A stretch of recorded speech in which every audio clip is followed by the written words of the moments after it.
2, 1, unveil. Oh, come this way. They gathered on a hot summer day in June to mark the 40th anniversary of what has been called a cultural landmark in Illinois history.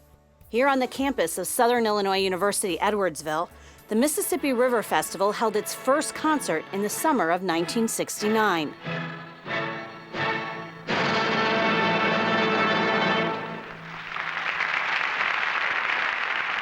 It was born of a partnership between the St. Louis Symphony Orchestra and the Young University across the river.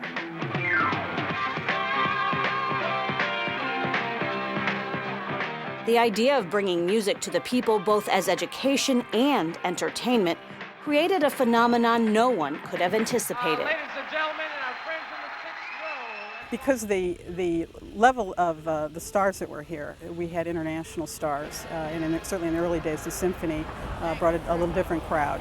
But by the time it was really at its height in the 70s, anybody who was anybody had played at the MRF, and they knew where we were in the middle of what used to be farmland. The crowds were as diverse as the music we had, and that was by design. Country concerts, Charlie Daniels, Marshall Tucker was a completely different vibe than a symphony concert, or than as like the Beach Boys. The word spread so quickly within the artist community about the environment that it became something they wanted on their tour route.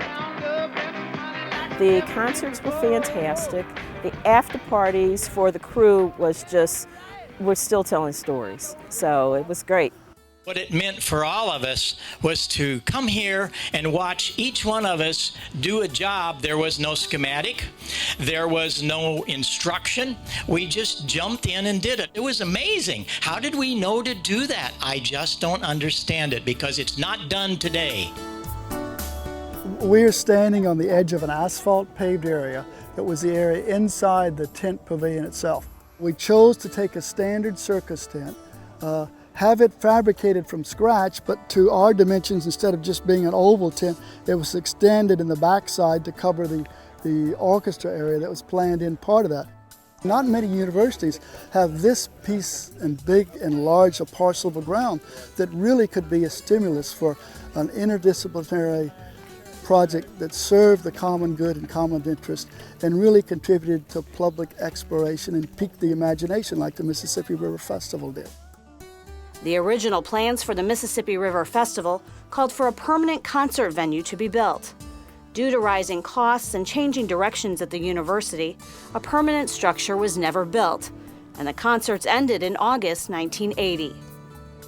But for those gathered here to dedicate this memorial, and for the millions who attended the concerts, the music and the memories live on. I'm just really glad that a group cared enough to create a permanent marker of it.